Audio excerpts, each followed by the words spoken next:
Video ini membahas tentang pembungkam mulut nyinyir, debut sang bocil di panggung dunia. Dulu, waktu nama Gibran Rakabuming Raka muncul di kancah nasional, apa yang kita dengar? Ah, anak bawang. Cuma modal nama bapak. Bocah ingusan bisa apa?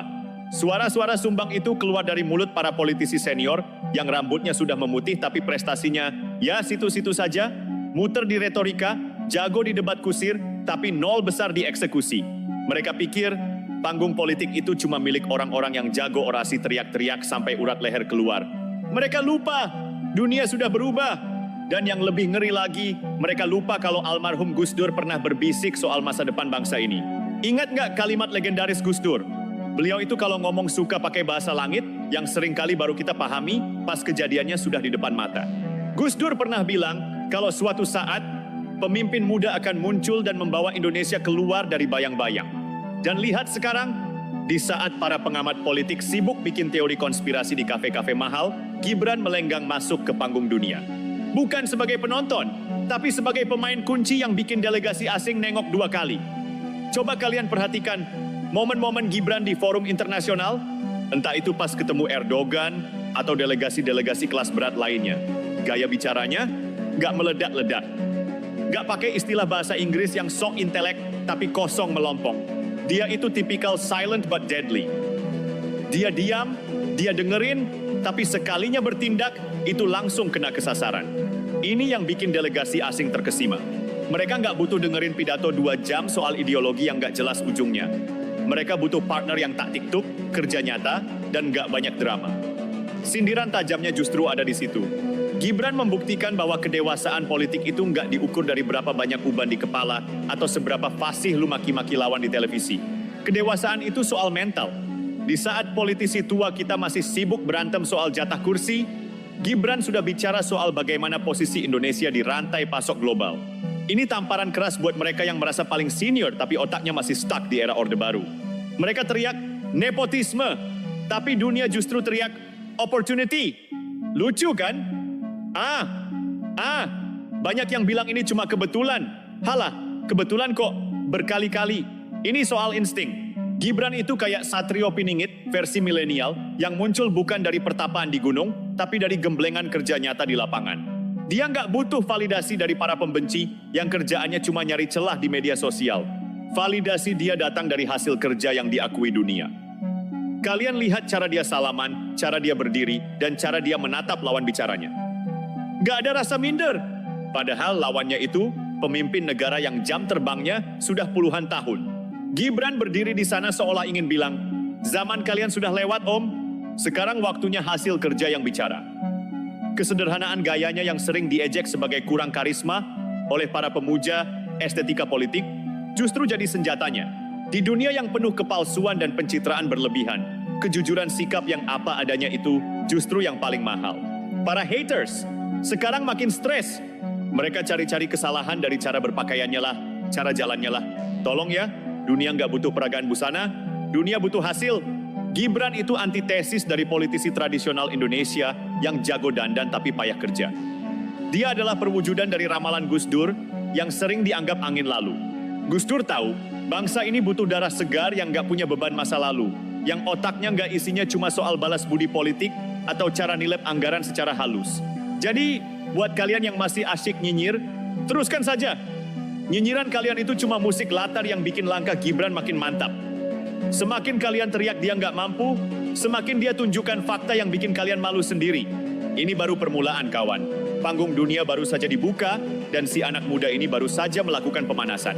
Gus Dur mungkin sekarang lagi tersenyum di sana, melihat satu persatu potongan puzzle, ramalannya mulai terpasang dengan pas. Pemimpin muda itu bukan lagi dongeng, dia sudah ada di sini, duduk di kursi wapres, dan siap mengguncang tatanan lama yang sudah karatan. Masih mau? Atau kalian bakal makin ketinggalan zaman di pojokan sejarah sambil gigit jari? Kalau di bagian 1 kita bicara soal mentalitas, sekarang kita bedah isi tasnya. Apa sih yang dibawa Gibran ke panggung dunia, sampai delegasi asing itu nggak berani mandang sebelah mata? Di saat politisi senior kita kalau keluar negeri, cuma sibuk selfie atau belanja oleh-oleh buat konstituen di dapil, Gibran datang dengan aura yang beda. Dia datang sebagai eksekutor. Ini yang bikin panggung internasional macam G20 atau pertemuan bilateral lainnya jadi saksi bisu. Kalau ramalan Gus Dur itu bukan sekadar bumbu penyedap obrolan angkringan. Banyak yang kaget, kok bisa seorang Gibran yang di dalam negeri dibilang irit ngomong, ternyata sangat taktis di depan delegasi asing. Rahasianya sederhana, dunia internasional itu sudah muak dengan retorika. Mereka nggak butuh diplomat yang jago muter-muter kata selama 3 jam tapi nggak ada poinnya. Mereka butuh orang yang ditanya A, jawabannya B, lengkap dengan solusi C. Gibran itu ibarat mesin yang efisien. Dia nggak pakai bahasa dewa, dia pakai bahasa hasil. Coba kalian bedah momen saat dia berhadapan dengan delegasi dari negara-negara maju. Di sana Gibran bukan datang sebagai anak bawang yang minta bimbingan. Dia datang membawa daya tawar. Dia bicara soal hilirisasi, soal keberlanjutan ekonomi, dan soal posisi tawar Indonesia yang nggak bisa lagi dianggap cuma sebagai pasar. Dia menunjukkan bahwa pemimpin muda Indonesia itu punya backbone, punya tulang punggung, nggak bungkuk-bungkuk kayak kacung di depan kekuatan asing. Ini yang bikin pemimpin sekelas Erdogan atau delegasi dari negara-negara besar lainnya merasa, oke, ini orang serius. Sindiran telaknya buat siapa? Buat para profesor, politik, dan mantan pejabat yang dulu sering bilang Gibran bakal jadi beban diplomasi. Lucu banget kalau diingat-ingat. Mereka bilang Gibran bakal malu-maluin Indonesia di forum dunia. Faktanya, yang malu justru mereka sendiri. Kenapa? Karena Gibran melakukan apa yang gagal mereka lakukan selama puluhan tahun, menjadi representasi Indonesia yang modern, cepat, dan nggak bertele-tele. Di tangan Gibran, diplomasi kita nggak lagi terasa kuno dan berdebu. Ini yang dimaksud Gus Dur soal pemimpin yang membawa Indonesia disegani. Disegani itu bukan karena kita punya senjata nuklir atau teriak-teriak anti asing, tapi karena kita punya pemimpin yang tahu cara main di level global tanpa kehilangan jati diri. Gibran itu tetap solo banget, rendah hati, sopan, tapi isinya tajam. Dia membuktikan kalau soft power itu bukan soal dandan necis, tapi soal integritas dan data. Delegasi asing itu punya intelijen yang kuat, mereka tahu siapa yang cuma modal omong kosong dan siapa yang benar-benar punya kuasa eksekusi. Dan mereka memilih untuk hormat pada Gibran. Mari kita bicara jujur. Kenapa lawan politiknya makin panas? Karena mereka kehilangan narasi. Dulu narasinya Gibran nggak bisa debat. Pas debat, mereka dipukul telak. Terus ganti narasi Gibran nggak punya pengalaman. Pas dia handle urusan internasional, mereka bungkam. Sekarang narasinya tinggal, ini semua berkat bapaknya. Aduh, basi banget. Kalau cuma modal bapak, banyak anak presiden lain yang gagal total di politik. Gibran punya sesuatu yang nggak bisa dibeli dengan nama besar, grit atau daya tahan mental dan kecerdasan praktis. Gibran itu kayak puzzle terakhir dari apa yang Gus Dur bayangkan tentang Indonesia masa depan. Indonesia yang nggak lagi minder kalau duduk sejajar dengan negara-negara G7. Di forum-forum itu, Gibran nggak terlihat kayak murid yang lagi ujian, tapi kayak CEO muda yang lagi deal proyek besar. Dia tahu apa yang Indonesia punya, dia tahu apa yang dunia butuh, dan dia jembatani itu dengan cara yang sangat elegan. Tanpa banyak drama, tanpa banyak kamera yang dibuat-buat. Dan buat kalian yang masih suka ngetawain gaya pendiamnya Gibran, kalian itu sebenarnya lagi ngetawain ketidakmampuan kalian memahami perubahan zaman.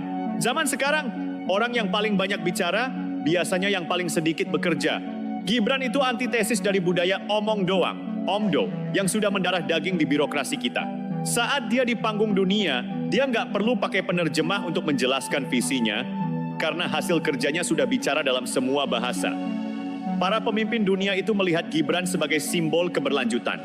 Mereka nggak mau investasi di negara yang tiap ganti pemimpin, ganti kebijakan. Munculnya Gibran memberikan sinyal stabilitas. Itulah kekuatan utama dia.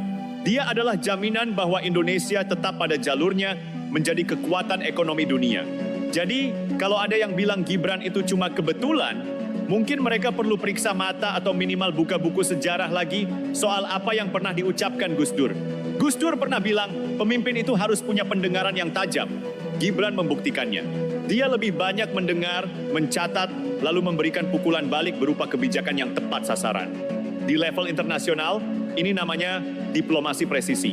Bukan diplomasi prasmanan yang semuanya diambil tapi nggak ada yang dimakan.